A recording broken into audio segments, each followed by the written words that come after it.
The air in the grand chamber was still and cool, smelling faintly of ozone and something else, something old and foreign. The ceiling was a perfect map of the known galaxy, with tiny points of light marking the homeworlds of the species seated around the seamless silver-gray table. The table was not a circle, but a long oval, and at its foot sat the two humans. Ambassador Li Ji-hun sat perfectly still, his hands folded on the smooth surface. He wore a simple, dark suit, a sharp contrast to the shimmering robes, crystalline bodies, and floating containment fields of the other delegates.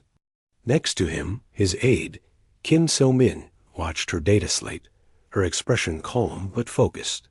They had waited for 2 standard hours as the older species discussed minor trade adjustments between themselves. It was a reminder of place. Finally, the Xylosian delegate, a being of elongated limbs and smooth, scaled skin the color of tarnished copper, turned its amber eyes toward the foot of the table. Its voice was a dry rustle, translated instantly by the implants everyone but the humans wore. The Galactic Concord acknowledges the petitioners from the Terran Sol system, it hissed. You may present your request for formal evaluation. Ji-hun stood. He was not a tall man, nor did he have a loud voice, but his movement brought a strange quiet to the room. The Feral, whose bodies were living geodes of shifting light, pulsed slightly slower. The avian Kestra delegates tilted their feather-crested heads. Honored representatives, Ji-hun began, his voice clear and carrying without being raised. For 50 standard years, humanity has served as a protectorate species of the Galactic Concord. In that time, we have adhered to every technological quota, every resource limit, every boundary set by this body. We have shared our discoveries in medicine and planetary science as required. Our petition is simple. We request full membership with the rights and responsibilities that entails. Specifically, the revision of the Resource Edict of Sector 47B, which currently forbids us from mining our own asteroid belt beyond a yield of 0.01%, and the dissolution of the Military Capability Clause, which limits our fleet to in-system patrol vessels. A soft, chiming sound came from the volume delegate, a shimmering cloud of intelligent gas contained within a mobile sphere. Its translated words were gentle, almost pitying. Young species often mistake growth for maturity. The restrictions are not punishment. They are a shield. Your history shows a vibrant capacity for conflict. The Concord's peace is maintained through controlled, managed growth. Your current level is appropriate for your stage of development. The Kestra representative spoke next, its beak clicking. The resources you speak of are on the border of Feral ancestral space. Their peaceful culture could be disturbed by your industrial activity. Your request shows a lack of cosmic consideration. Ji-hun listened, his face a mask of polite attention. He asked a question. If the concern is for the Feral, would they be open to a joint mining venture with shared oversight and profits? We have proposed this 3 times in subcommittee. The Feral pulsed a soft blue negative. Our light is contemplative. Your machinery is loud. It is not harmonious. Ji-hun nodded. He turned to the Xylosian, the de facto head of the council. And the military clause? Our ships are limited to slower-than-light travel within our system. Every other member species has faster-than-light capability for self-defense. It is for your safety, the Xylosian said, its tone final. Faster-than-light technology in the hands of an impulsive species leads to galactic incidents. You are protected by the Concord fleet. To ask for your own is to imply you do not trust our protection. It is, the creature leaned forward slightly, an ungrateful question. A heavy silence followed. This was the core of it. For 5 decades, humanity had been told it was too loud, too impulsive, too young, too dangerous. They were like children given a small, padded room to play in while the adults managed the universe. Ji-hun did not sigh. He did not argue. He looked at each delegate in turn: the Xylosion, the Thayral, the Kestra, the Volume, and the others whose names he knew from endless, fruitless reports. He saw not malice, but a profound, unshakable arrogance. They were not being cruel. They were simply arranging the universe to their comfortable, ancient liking. And humanity was an item that did not fit on the shelf they had chosen. "Thank you for your clarity," Ji-hun said, his voice unchanged. He glanced at So-Min. She had been waiting. Her fingers had been poised over her data slate for the last 10 minutes. She did not look angry or upset. She looked like a scientist about to begin a critical experiment. She gave a single, sharp nod. Ji-hun reached into his jacket pocket. He pulled out a simple, black data chip, standard Concord issue. He placed it on the table in front of his seat. "The Terran Accord," he said, his words measured, "has heard the judgment of the Galactic Concord. We have listened for 50 years. We understand your position completely." He paused. The delegates watched, expecting the usual human response. More pleading, more compromise, maybe even tears of frustration. They were prepared to be magnanimous, to perhaps offer a slight increase in the water reclamation quota on Mars as a consolation prize. Ji-hun did not plead. He straightened his jacket. "The record of this meeting and our final petition is on this chip. Our analysis of the Concord's logic and its implications for our species is also included. You may find it illuminating in the future." He then turned, not to the Xylosion, but to Kim So-Min. "Aide Kim, are the preparations complete?" "Yes, Ambassador," she said, standing. Her voice was crisp in the vast room. "Then our work here is concluded." Without another word to the assembly, without a request for dismissal, Lee Ji-hun turned and walked toward the large, arched door at the back of the chamber. Kim So-Min fell into step beside him, her heels clicking a steady, rhythmic sound on the polished floor. The silence they left behind was no longer one of authority, but of utter, dumbfounded confusion. The Xylosion stared, its forked tongue flicking out. The Kestra's feathers puffed up. The Thayral lights flickered in erratic patterns. They were waiting for the humans to stop at the door, to turn around, to reveal this as a bluff, a dramatic tactic. The humans did not stop. They did not look back. The great doors, sensing their approach, slid open silently. For a moment, the two figures were silhouetted against the brighter light of the corridor outside. Then they stepped through, and the doors sealed shut with a soft, definitive sigh. The chamber was left in the quiet hum of its own systems. The black data chip sat on the gray table, a small, dark period at the end of humanity's sentence in their galaxy. The galactic leaders, for the first time in centuries, had absolutely no idea what would happen next. The meeting was over, but nothing had been decided. Nothing except the one thing they had never considered, that humanity might simply stop asking for permission. For a long moment, the chamber was perfectly still. The only sound was the low hum of the environmental systems. The Xylosion delegate was the first to break the silence. It let out a sharp, hissing sound that its translator rendered as a short, dry laugh. A classic Terran emotional display. It rasped, its amber eyes fixed on the closed doors. "They believe a dramatic exit will change facts. Pathetic. They will be back within the hour, begging for a return to the table on our terms." A soft chime of agreement came from the volume delegate's sphere. Their biological responses to stress are still so primitive. The release of adrenaline, the need for gesture. It is to be expected. We shall wait. The Kestra representative preened a winged feather, its beak clicking with amusement. They forgot their data chip, a symbolic piece of theater left behind. They will need it to refile their petition when they calmed down.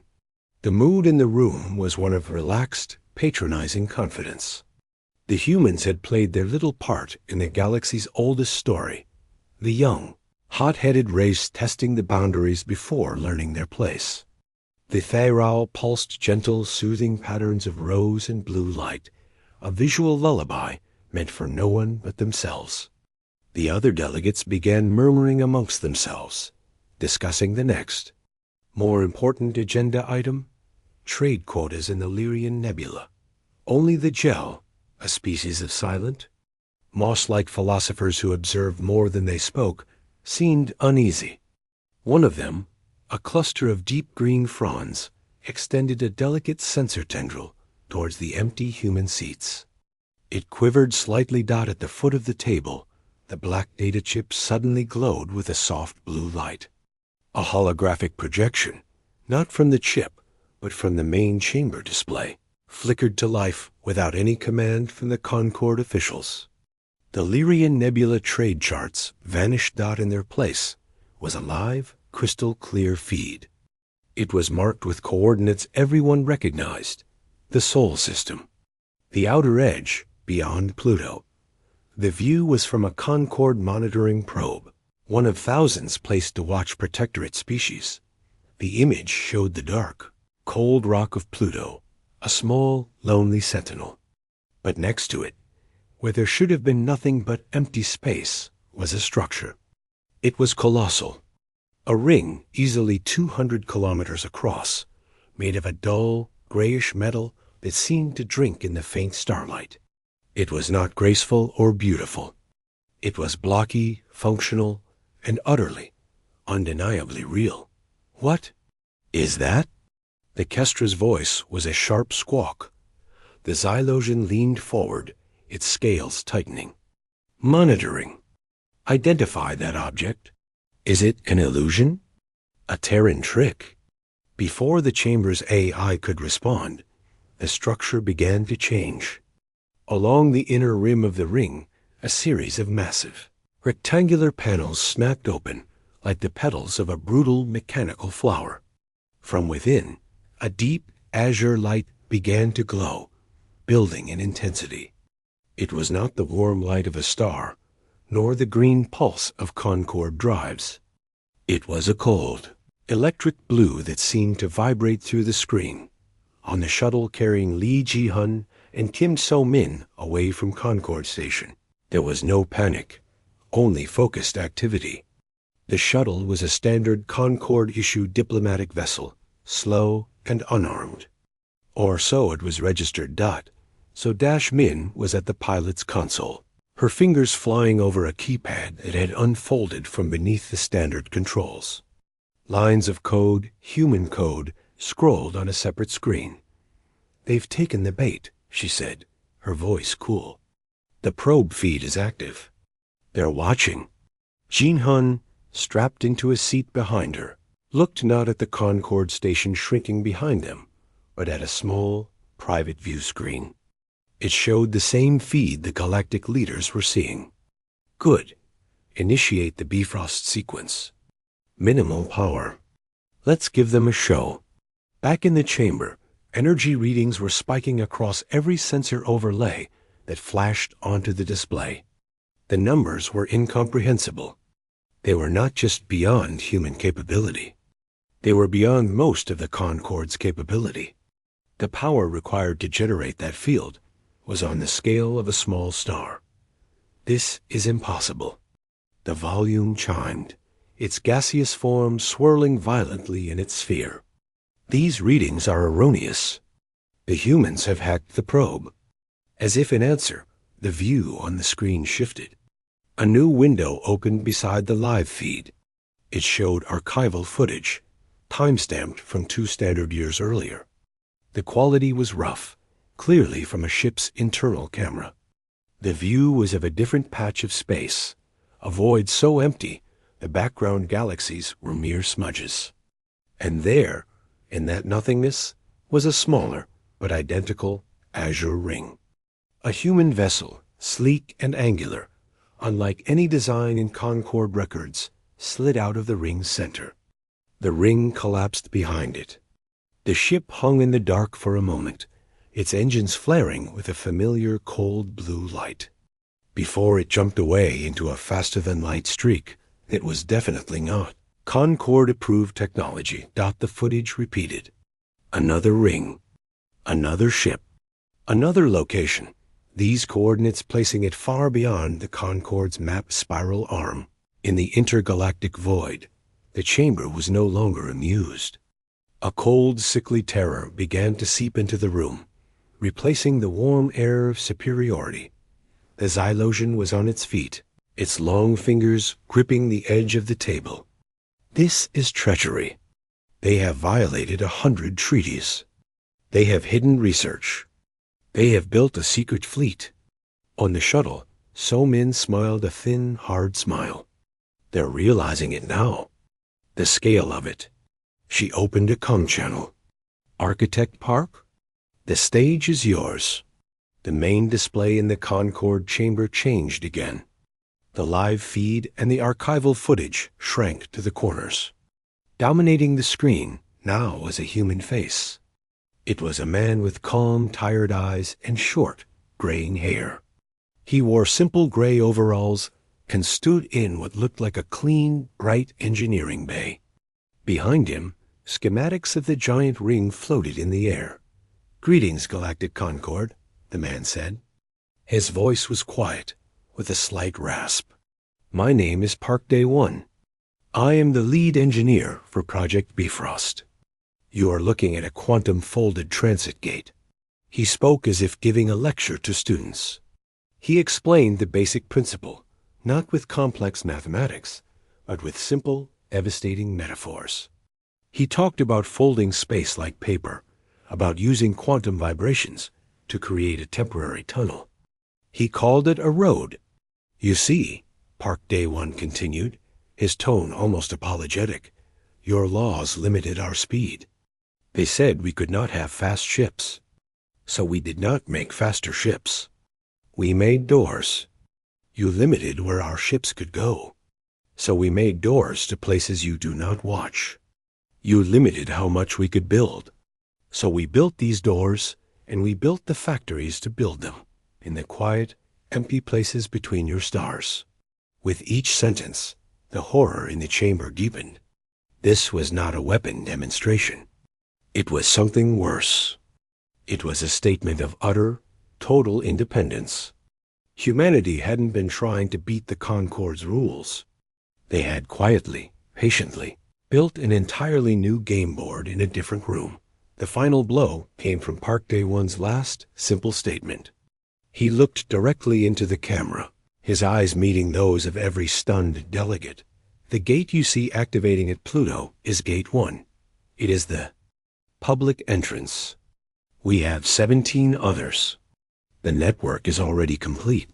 We activated it the moment Ambassador Lee concluded his final statement. Thank you for your time." The transmission from Park Day 1 ended. The screen returned to the live view of the Pluto gate. The blue light in its center was now a blazing, solid disk of energy. And through it, from the depths of some unknown, human-controlled elsewhere, the first shapes began to emerge. The screen in the silent chamber was now a window into a different reality. The cold blue disk of energy hanging beyond Pluto was no longer just a light. It was a hole punched through space itself. And through that hole, the first of the shapes emerged. They were not warships. At least, they did not look like the sleek, predatory vessels of the Concorde fleets, nor the organic, living ships of some species. These were blocky, massive, and angular. They were all hard edges and flat planes, painted in matte grays and blacks that seemed to swallow the weak sunlight. They moved with a slow, deliberate power that spoke of immense engines. They were constructor vessels, fortress-sized craft designed for one thing, building things on an unimaginable scale.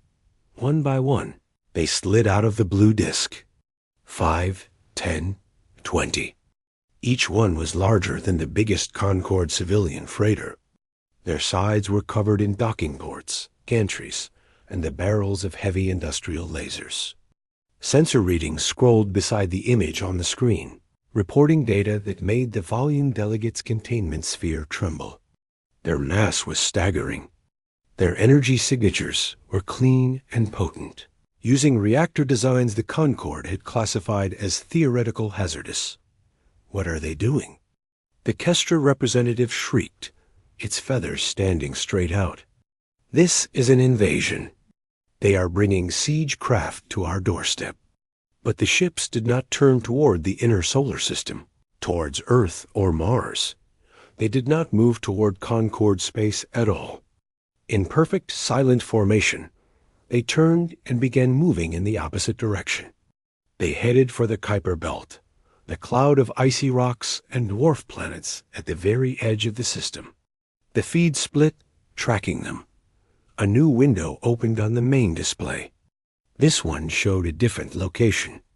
A red dwarf star, uncharted, floating in the empty space between galactic arms.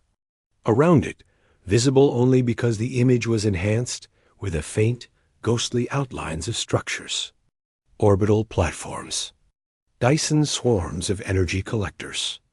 Shipyards that were not much more than skeletal frames, but frames that spanned thousands of kilometers. And at the edge of this hidden system, another Bifrost gate, identical to the one at Pluto, sat dormant. A label appeared on the screen. Site Theta. Established 12 standard years ago. Then another window.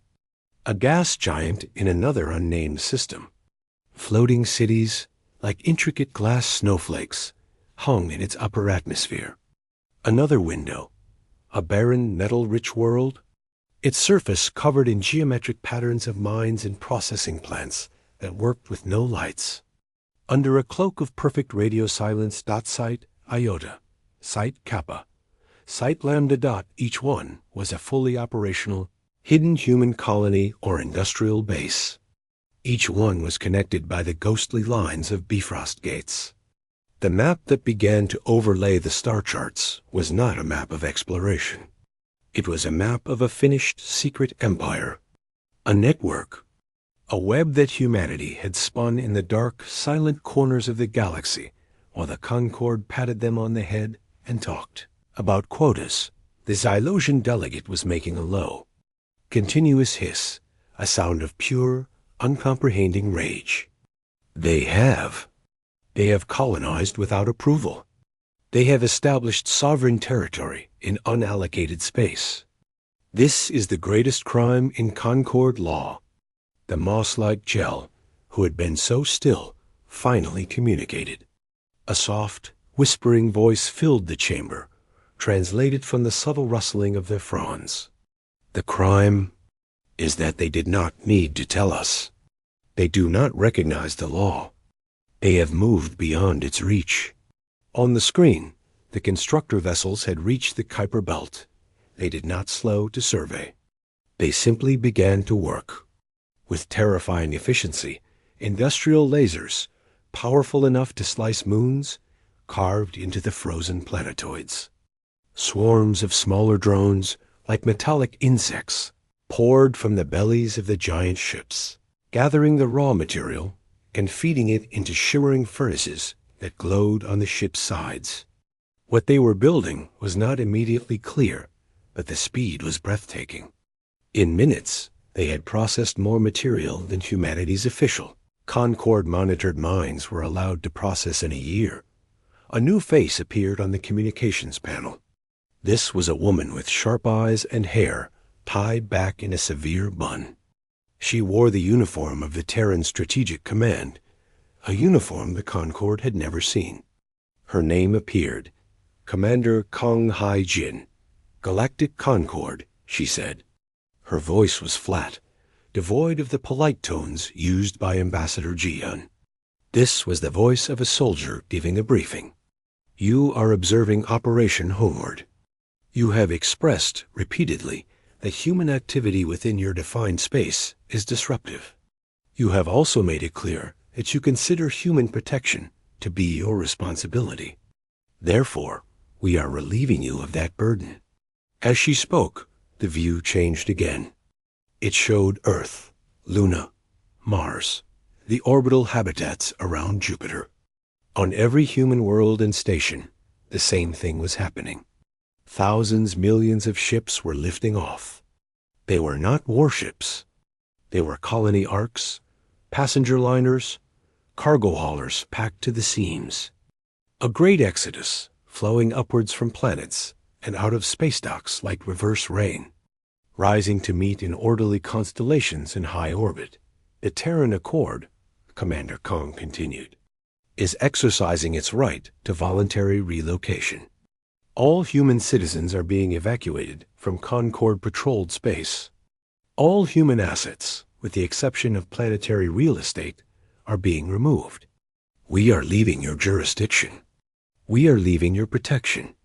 We are leaving your care. The scale of it was what finally broke the Concord's understanding. This was not a rebellion. It was not a war. It was a divorce.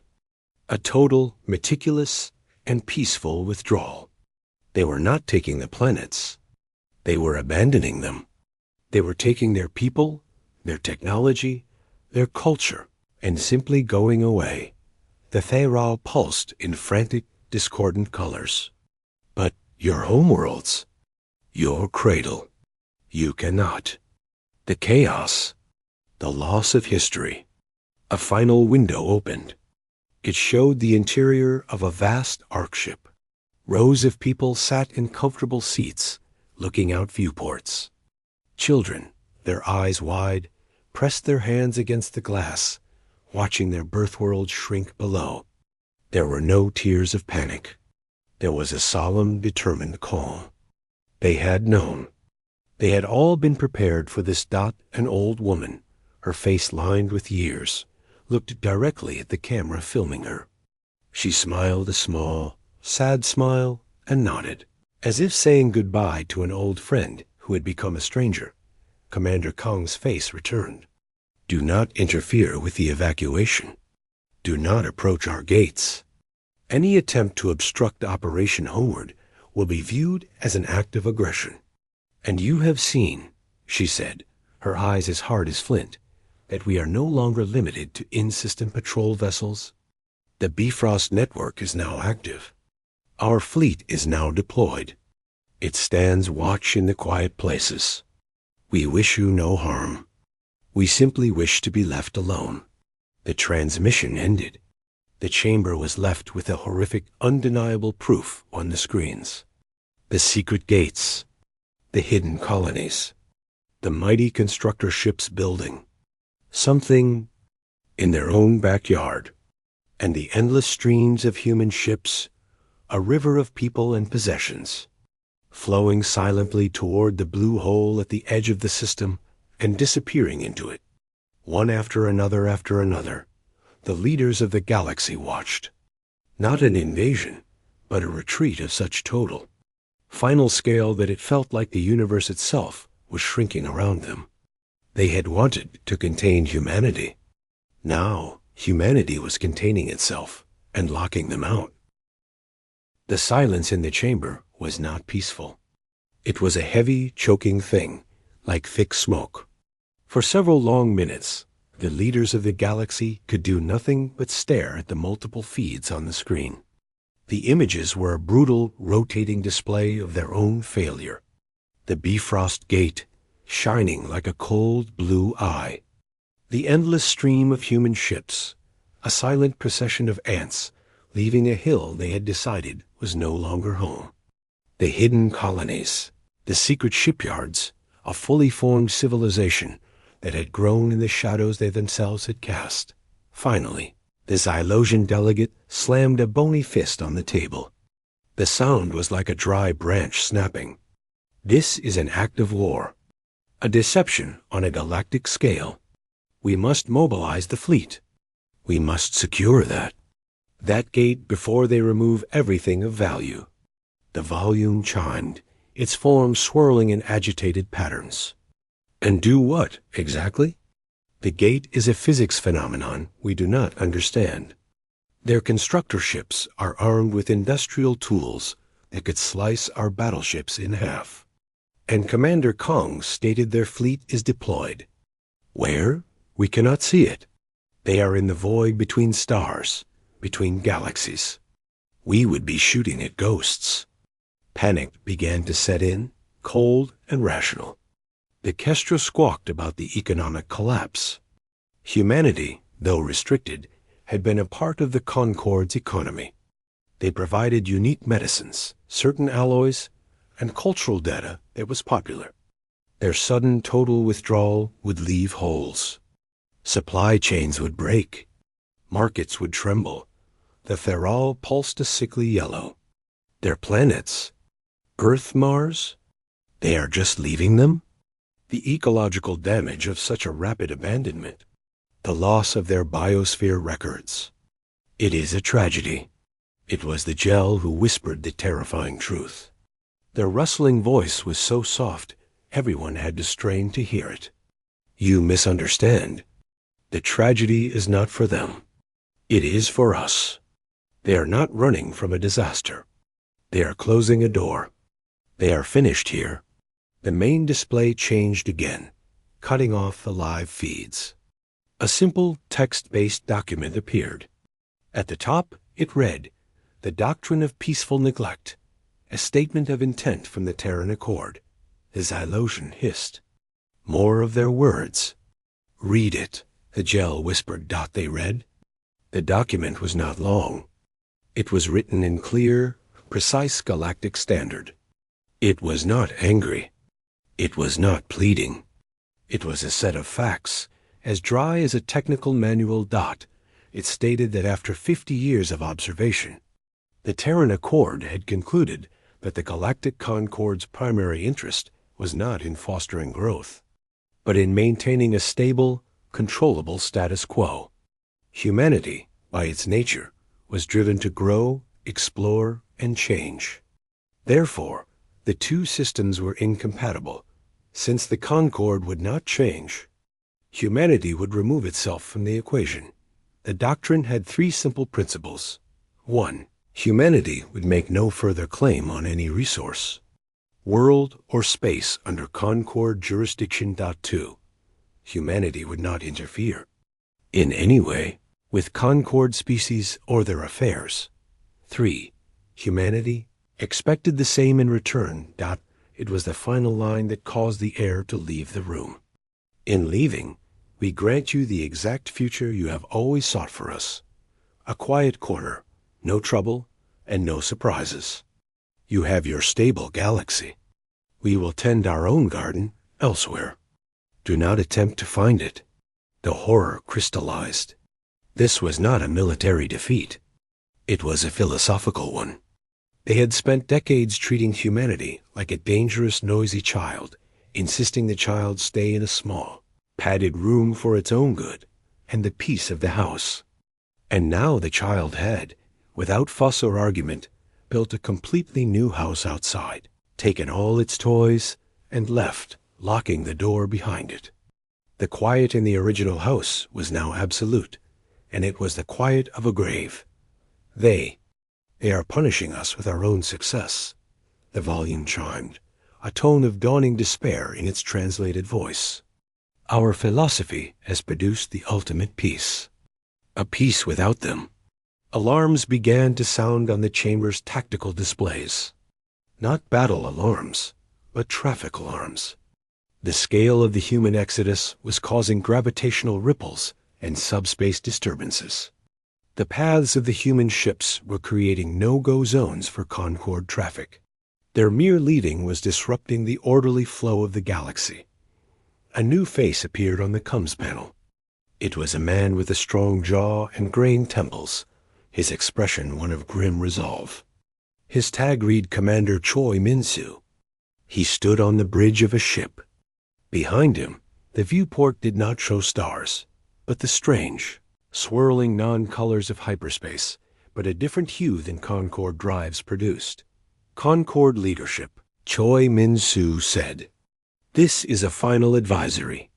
The evacuation is proceeding at 90% efficiency.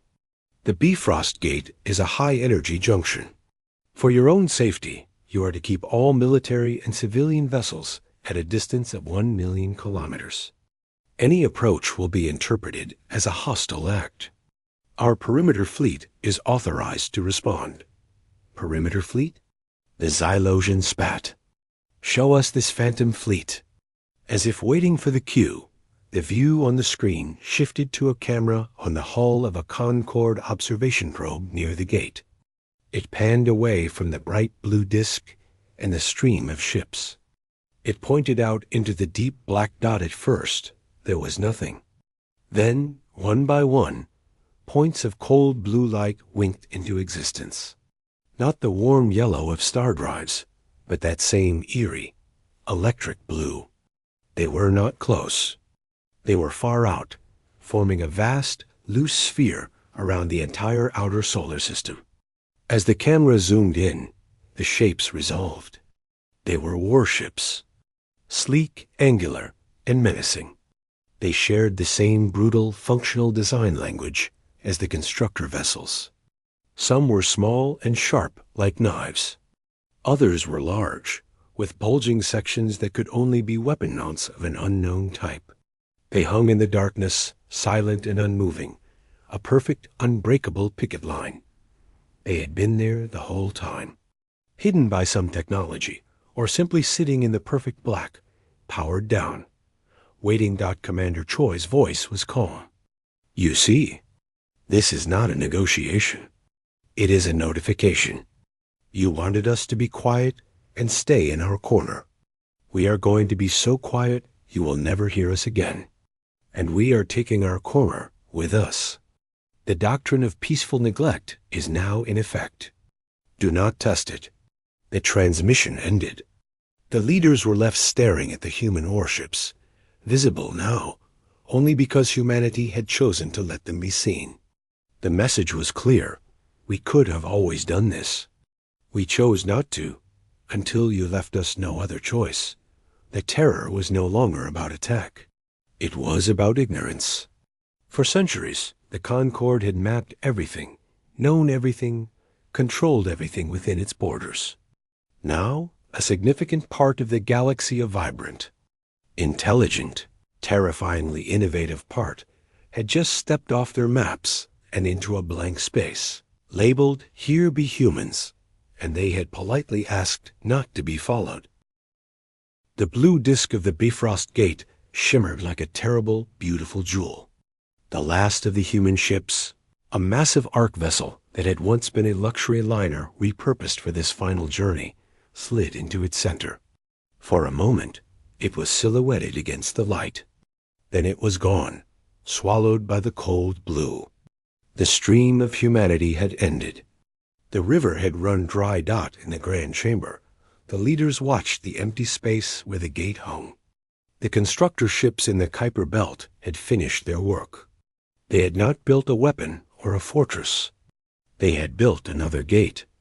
A second, identical ring now sat opposite the first, facing out into the deeper void. The giant ships, their work done, lined up and began moving towards the original Pluto gate. One by one, they too vanished into the blue light, returning to wherever they had come from. The silence in the chamber was complete. The Xylosian delegate had not moved from its seat for hours. Its scales looked dull. The confident, dry hiss was gone from its voice, replaced by a hollow rasp. They are truly gone. The Kestra representative had tucked its head under its wing, a sign of profound distress. The Val's gaseous form moved in slow, mournful eddies. The Theral's light was a dim, steady gray, the color of deep sorrow. On the main screen, the last constructor ship disappeared into the gate. For a few minutes, nothing happened. The blue disk of energy continued to burn. Then, with a suddenness that made several delegates flinch, it began to collapse. It did not explode. It shrank, folding in on itself, the light intensifying to a blinding white point before vanishing completely. All that was left was the empty space near Pluto, and the new, dormant gate facing outward. A final transmission alert chimed in the chamber. It was a single packet of data, marked with Ambassador Li Jihun's personal signature. With a trembling hand, the Xylosian gestured for it to be played. Li Jihun appeared. He was not on a ship or in an office. He stood on what looked like a balcony. Behind him was a breathtaking view, a vast, tiered city of silver and green, built into the side of a colossal cliff, under a sky lit by two small golden suns. A gentle alien wind moved his hair. The air looked clear and new. To the members of the Galactic Concord, he said, his voice as calm as it had been in the chamber, "This is our final communication. The evacuation is complete. The gates within your space are now inactive. The one you see is a rear guard, set to deactivate in 24 hours. There will be no trace of our technology left in your territory." He paused, looking out at the vista behind him, then back at the camera. There was no gloating in his face, only a kind of weary peace. You believed your way was the only way to peace. We have come to understand that there are many kinds of peace. There is the peace of control, the peace of silence, and there is the peace of possibility. We have chosen the last. He took a step closer. We are not your enemies. We bear you no ill will. We are simply elsewhere. A single secure communications channel will remain open, buried in old Terran satellite networks around Jupiter. If the day ever comes when your philosophy changes, when curiosity outweighs fear, when growth is valued over control, you may call. We will hear you. Until then, we ask for the neglect you always wished upon us. Tend your garden. We will tend ours. Jihun offered a small, final nod. Goodbye. The screen went dark. The leaders stared at the empty blackness. The gel rustled, its whisper the only sound in the room. They have given us exactly what we asked for. And in doing so, they have shown us its true value. Panicked reports began flooding in from across Concord space. Economic sectors tied to humanity were in freefall. Scientific cooperatives were missing key data. Cultural exchanges were hollow. But more than that was the psychological void. The galaxy felt smaller, dimmer. A source of noise and energy and unpredictable light had been extinguished. The stable, controlled peace they had fought for centuries to build now felt like a silence waiting to be filled, not with order, but with stagnation. The Xylosian stood, its movements slow and old. It looked around the table at the others, the shaken Kestra, the mournful Theral, the turbulent Volume, the contemplative Gel. They were not leaders anymore. They were curators of a museum. We must. It began, then stopped. Every command, every threat, every law it could think of was meaningless. They could not pass a law against leaving. They could not sanction a species that owned no territory within their reach. They could not fight an enemy that had withdrawn beyond any horizon they could comprehend. The truth settled over them, cold and heavy.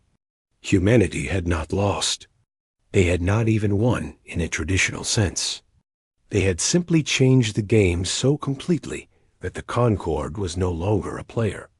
The terror was not of what humanity had done, but of what they had revealed, that the Concord's power was an illusion, a playhouse built on the consent of its members. And humanity had revoked its consent. On the view screen, the sensors focused on the dormant second gate. Exactly 24 hours after Li Jihun's message. As the Concord leaders sat in a hushed, continuous session, the gate performed its final act. Without a sound, without any release of energy, the entire massive structure disintegrated. It did not blow apart. It crumbled into a cloud of ultrafine gray dust, which then dispersed into the solar wind. Within minutes, there was nothing left. No debris, no technology to reverse engineer, no sign that anything had ever been there at all. It was the most perfect statement of all. We were here. Now we are not. and we can erase even our footprints. The Xylosian delegate finally spoke the words that were in all their minds, the source of their lasting, quiet terror. They did not leave the table in anger, it whispered, its voice breaking. They left because they found a better room. The Galactic Concord was left with its perfect peace. A peace without surprise. A peace without challenge. A peace without humanity. They watched the stars through their chamber ceiling, and for the first time, the universe did not feel like a possession to be managed. It felt like a vast, dark house, and in the quiet, they could all hear the faint. Imagine sound of a door closing very, very far away, leaving them alone with everything they had ever wanted and nothing that they needed.